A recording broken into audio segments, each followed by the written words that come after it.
Lately, we've been hearing people talking so much about survival mode. I don't think people realize that survival mode actually has a story behind it. So today, I want to tell you two of mine, just to get you guys to understand that I know what I'm talking about when it comes to survival mode and or safety mode. So let's jump straight into it, shall we? So I'm an 80s baby.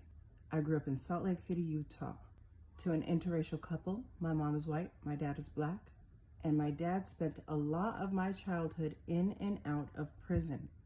That's why in this video, you may hear me jokingly refer to myself as a prison princess. So quite often, my mom would take us to visit him at the penitentiary. So much so that I still remember everything about that place, how it smelled like cigarettes and Old Spice and metal. I remember the bars over the vending machines. I would always get the Toffee Crunch ice cream bars with the chocolate on the outside. But the memory that pretty much takes me into a time machine and blasts me back to the prison princess days is when I was out on the playground where another prison princess was swinging on the swings. I walked behind her and got kicked. Very high, might I add. So I'm flying through the air. I land on the prison ground. And here come my daddy running up, pick me up. He scooped me up and hugged me real tight, and he apologized. I'm sorry, Stain. And I just knew that apology wasn't just because I had been kicked. I knew that he was apologizing for far more than that. So they take us inside and get me one of those Toffee Crunch ice cream bars from the barred up vending machine, and all is well in my world. And so that was one of the very first experiences that wired my nervous system for survival, because while my dad was in prison, what do you think his wife and his kids were doing? Surviving in the best way they knew how. And so now let's talk about one of the other survival mode stories that I had that wired my nervous system for survival. Me and my family had moved into our very first house. This was in the 90s. And prior to that, we had only lived in apartments. I'm talking about me, my mom, my dad, and my sister.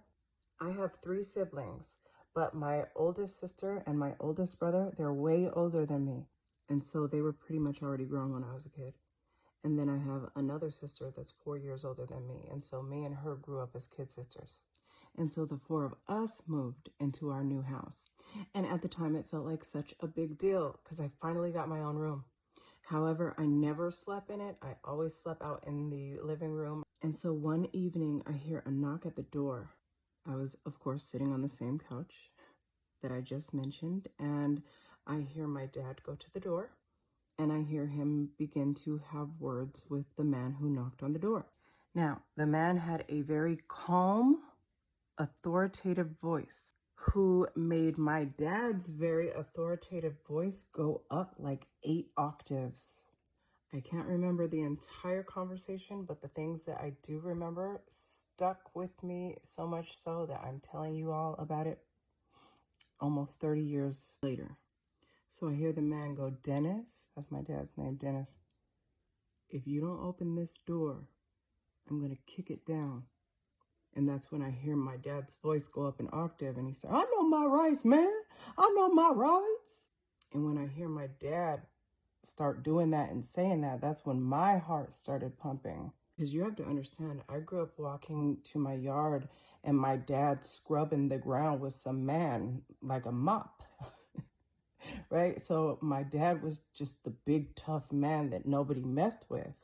And so to hear a man's voice, to put fear inside of my dad's voice like that, and to hear my dad say, "I know my rights, I know my rights," I knew that whoever was at this door was a big deal. And so again, I hear the man say, "Dennis, if you don't open this door, I'm going to count down from 10 and I'm coming in." And the man starts to count down from 10. Now we're at 9, 8, 7. I just feel my dad's wind just blow past my face as he runs past me into the kitchen and into our pantry where we had an attic upstairs. The man's still counting down, and at this point he's hit 1. And at 1, my mom pops the lock and lets the door open, and the entire SWAT team fills my house. Where when they enter my house and they see me sitting on the couch, they all stopped in their tracks. They're all looking down at me and apologizing. I am so sorry. We are so sorry. They're telling my mom, just tell us where he's at. We won't mess your house up. We won't hurt nobody. Nobody gets hurt. They're looking at me. They're telling me, sweetheart, your dad's not going to get hurt. Everything's okay. Everything's going to be fine. And my mom points up to the attic where they bring my dad down kicking and screaming. And then he went back to prison for a few years at that point. Now, I think it's fair to bring up a piece of my dad's history, and it's that he fought in the Vietnam War. He was a sniper, and he came back from Vietnam, he called it Nam, completely strung out on, starts with DR and ends with Uggs. So when he came back to the States, he still had the same addiction, just with no money though. So no way to fund his addiction, and so he turned to crime. He definitely wasn't a criminal mastermind because he got caught every time he did the crime, landing him behind bars the majority of my childhood. And so years later, I realized something strange, and it's that I had been completely comfortable and completely conditioned to live in apartment complexes. However, my family got to the point where I couldn't have my family in an apartment. It's not fair for the people underneath us, and it's not fair for my kids. Apartment living, in my opinion, is for people with no kids, people who are not jumping and banging, and people who have kids need to have a house. That is just my opinion. Don't nail me to the cross for having one.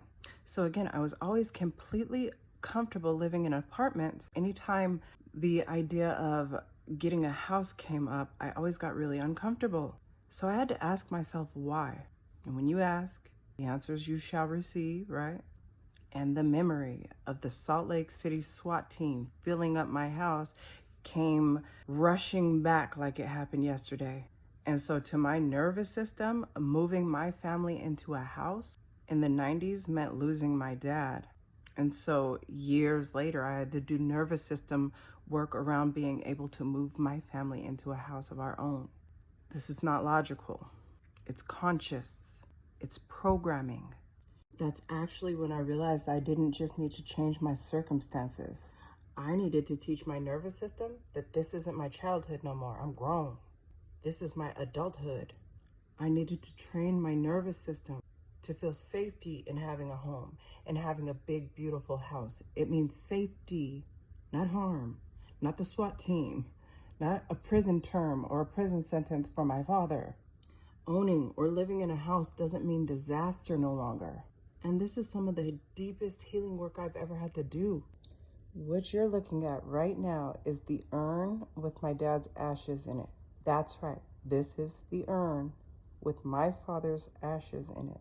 I've got all of my dad's stuff. I've got his blue magic hair grease. I've got his cell phone, his identification.